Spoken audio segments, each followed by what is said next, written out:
Hey everybody, how is it going? My name is Iris Sowlat and I am the director of Romeo and Juliet with Accidental Shakespeare Company.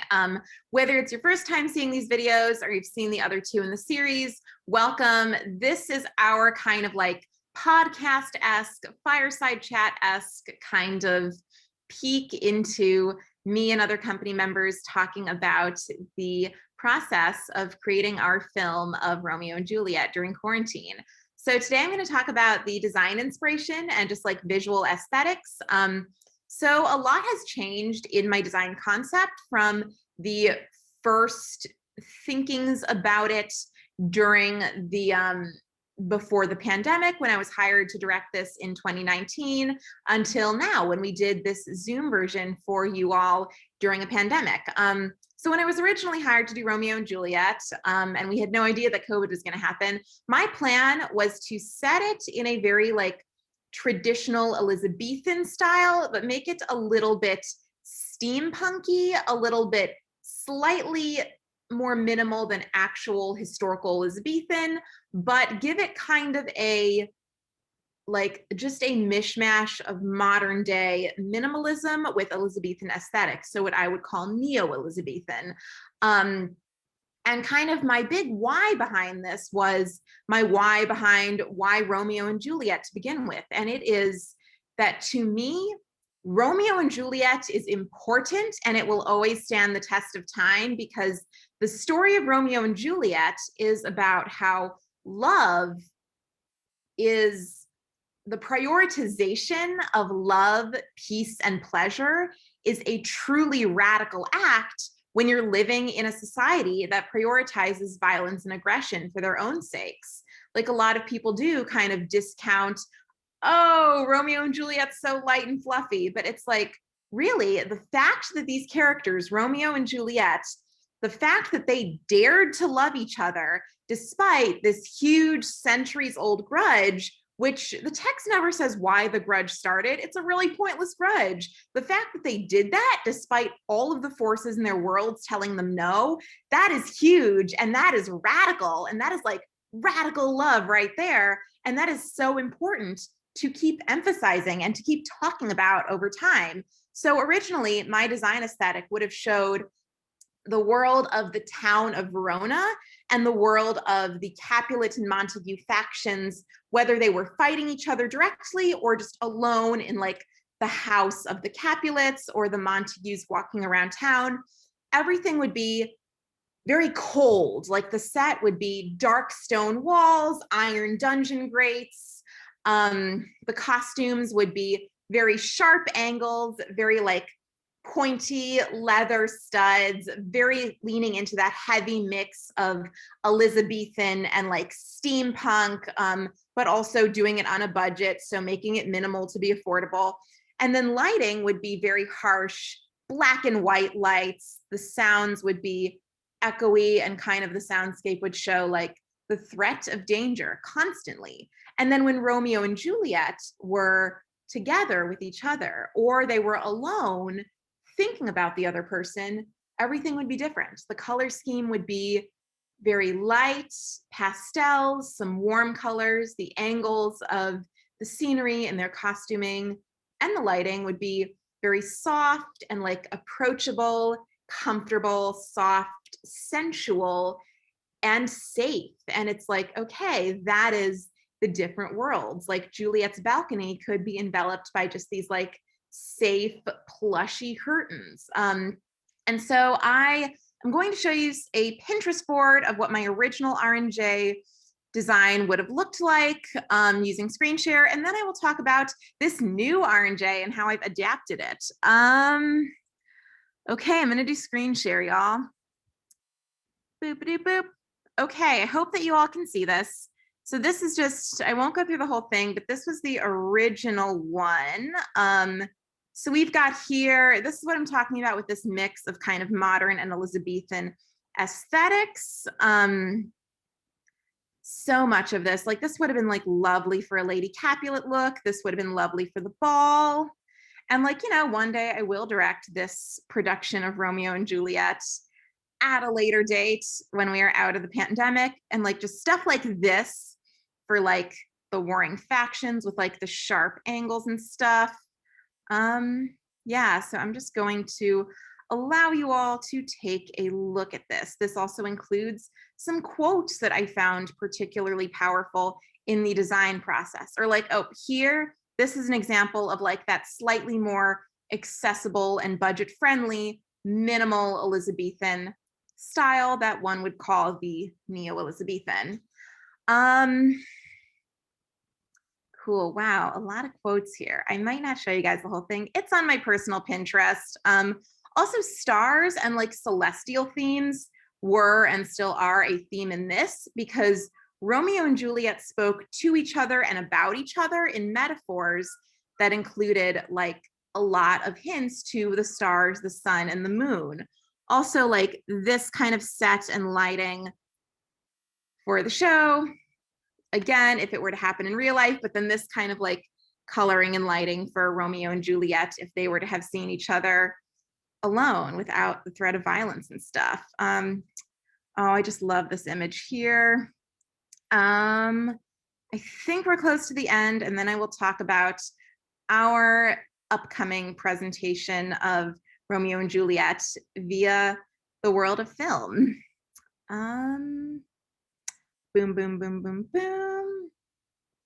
Yes, I love so many of these visuals. And so many of these visuals are actually translating to our movie of Romeo and Juliet.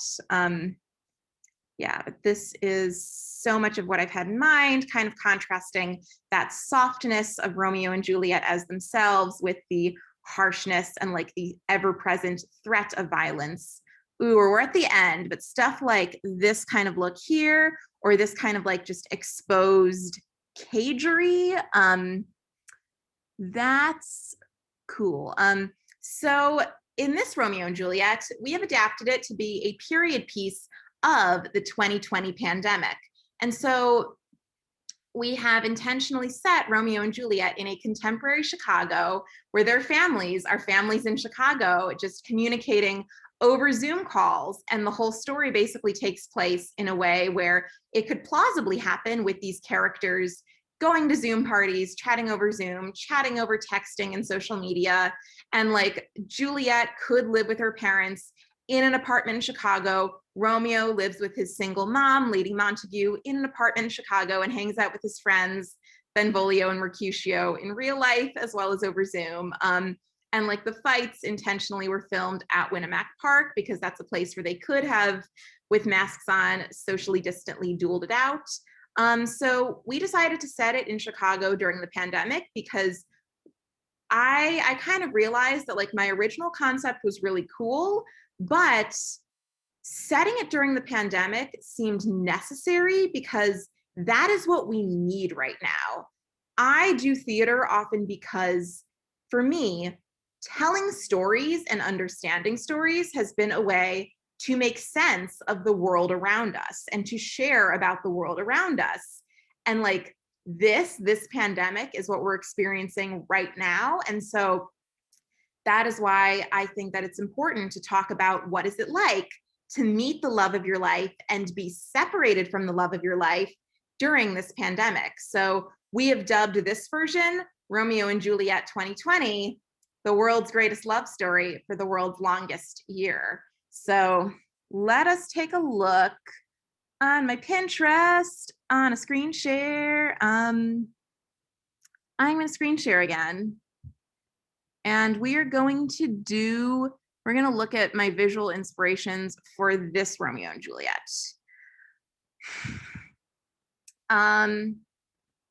Beautiful. So let's start with costuming. So we've got everyone's costumes up here. Again, this is on my public Pinterest, so you can go and look at it yourself. But for Juliet specifically, she is going to be dressed, she has been dressed in contemporary clothing with some nods to like Elizabethan silhouettes. A lot of lighter colors, a lot of just floaty fabrics. I loved this star necklace to kind of keep the theme of like celestial motifs going. Yeah, I love this little sweater with the skulls on it. I love so many of these things that I picked out on Pinterest. Ooh, this is super cute. I want this in real life. So yeah, Juliet's world is this very like soft, sensual, playful, young kind of costuming motif and costuming world. Um, and in real life, Melody, who's playing Juliet, she has blue hair. And we did decide that the Capulets were going to be kind of in blues and cool colors, and the Montagues would be in warm colors. And so Melody, often you see her wearing a lot of what we call Capulet blue and like different shades of blue. And then sometimes she sprinkles other types of shades and other fun things into her wardrobe as this character, as Juliet. And then this is Romeo. Romeo is, I drew inspiration from kind of just like any aesthetics that were very on trend in 2021, especially among like younger queer folks. And I kind of leaned into like a sad boy, boy with an eye aesthetic, sad boy and soft boy aesthetic, which I love. Personally, I love that aesthetic. For me, I am basically that aesthetic on days when I'm low maintenance, which is most days. And because Romeo, as you'll see in the movie, he is like the original emo kid. He starts very sad about losing Rosalind, and he's kind of just a teenager just trying to figure out who he is. And so the actor who's playing Romeo, Sierra Bryn, we have her in like kind of a lot of black, a lot of like these types of silhouettes, like often a black tank top with a black hoodie. Near her death scene, she has this beautiful hoodie with the phases of the moon on it, again, leading into that celestial theme. And Sierra also has blue hair, just like Melody, who's playing Juliet. And there are some points where Sierra is like wearing a hat to cover up the blue hair, and some points where she is wearing just the hair. Mercutio is kind of a wild card. I think that Mercutio just loves having fun with fashion. So on Pinterest, I pulled stuff like this, which was on my original board, as well as like these lips, these shoes. Also keep in mind, the actors did basically source their costumes from their own wardrobes. So a lot of the actors basically pulled things they already owned that fit something close to these as inspiration.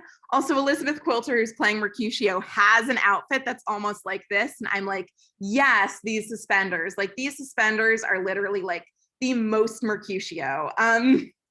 Yeah, this is kind of their aesthetic, very much a like, I'd say glammy, punky, but also like swashbuckly aesthetic.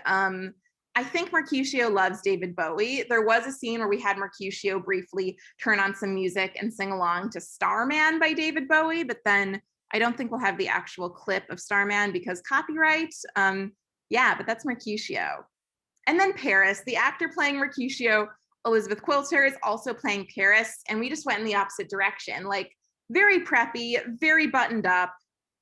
Paris, to me, Paris is actually a good guy. To me, Paris really likes Juliet. And if you can see in like the way he talks about Juliet and the way he actually wants to visit her grave every day after he believes her to be dead, that's like, he's a really good guy who really cares. He just happened to be in the wrong place at the wrong time. So yeah, Paris has this like kind of buttoned up preppy style, which for Elizabeth was like a beautiful contrast between the Mercutio outfits. This is Benvolio. Benvolio is kind of like stylistically, wardrobe-wise, a happy medium between Romeo and Mercutio, and like the actor playing Benvolio, AC Rocketonia, they mentioned that their wardrobe in real life is very similar to the stuff I pulled for Benvolio. And then this is our buddy Tybalt, Juliet's cousin. Here we have similar things, definitely more of a kind of masculine, slightly aesthetic, slightly like, no, not aesthetic, slightly athletic, definitely like a little more butchy, but still with style. Like Polly Cooney put together a really fantastic outfit that's very stylish with this like patterned button down and this like bowler hat for the ball that kind of resembles this, except this doesn't have a pattern and this doesn't have a bowler hat. And then for Lord and Lady Capulet, and by extension, Lord and Lady Montague, or I guess Lady Montague, since Victoria consolidated, we cast one actor, Victoria, who consolidated both roles into just Lady Montague. But we're thinking very, very like buttoned up kind of business wear for both of them. We basically settled on like suits for Lord Capulet because he is this is a very contemporary setting, and we are assuming that he is somewhat of like an upper class, some type of business person. And then for Lady Capulet, because of like how blue was like our color for the Capulets, Terry ended up fashioning herself very similar to like Serena Joy on The Handmaid's Tale, which like, if you know Terry, she is the opposite of Serena Joy, but like, okay, I am definitely here for this. And like this image of Serena was here prior to me asking Terry what to wear. So I'm glad that we leaned into like using blue in that type of silhouette and that type of style. The prince, interestingly enough, I ended up telling Lauren Miller to kind of base her portrayal of the prince on kind of contemporary politicians. She has a look that's like a smidge Hillary Clinton-esque, not necessarily copying Hillary Clinton, not copying Governor Pritzker, even though like some of the prince's addresses are definitely like the way in which the prince talks to the audience were inspired by Governor Pritzker's addresses to the state of Illinois. So for Lauren, we have a very like modern politician look. Say I can't do all of these, but like for Montague, Victoria as Lady Montague is wearing like a red dress most of the time, and she also has this very like kind of polished, like, I am Romeo's single mom, I am at war with the Capulets, I'm kind of the head of this household, kind of buttoned up, put together look. And so let's talk about real quick, what else do you want to see? COVID masks. We didn't end up buying any specialty masks for any of the cast, but I asked the cast members to really like think consciously about which masks they were picking out as their characters, because masks are a costume piece now. If you have a character who's in the middle of like a monologue and they're like, oh, I have to go out and find Romeo, or oh, I have to go and do this, and they put on a mask, that, because of the times we're living in, is a conscious costume choice. So these are kind of me talking about how you can show like your house colors or your house pride with some of these masks. And then for other imagery, this is similar to the Cycles of the Moon hoodie that Sierra already owned. For any overall images, ooh, what do we have here? For overall images, in just thinking visually about the story, I loved celestial themes. I loved the idea of contrasting like colorful worlds with more stark black and white worlds. I think I could play with visual imagery more in like a full production. I love this image of the flower coming out of the stone, because that is like their love trying to persevere despite these warring factions. As well as, oh, this is another beautiful one. And Friar Lawrence actually does have that quote about the duality of like the beautiful flower that's also poisonous. Oh, this would be beautiful. If we ever did a full production and got permission from the artist, I would love for this to be the show poster. Yeah, and so also just, I don't think we will literally put these images into the movie, but in terms of thinking, okay, what world are they set in for context? Here's some images. So it's definitely in the city of Chicago, like Romeo and Juliet each could have lived in high rises or other apartments that overlooked Chicago. We have church windows for Friar Lawrence. We did film the fights in Winamac Park, but like if we could like film in the loop and block traffic, this would have been a really cool like under the L tracks to film the fights in. Or if we could like stop the traffic in Boys Town, the Rainbow street walks, crosswalk would have been a fun place to film.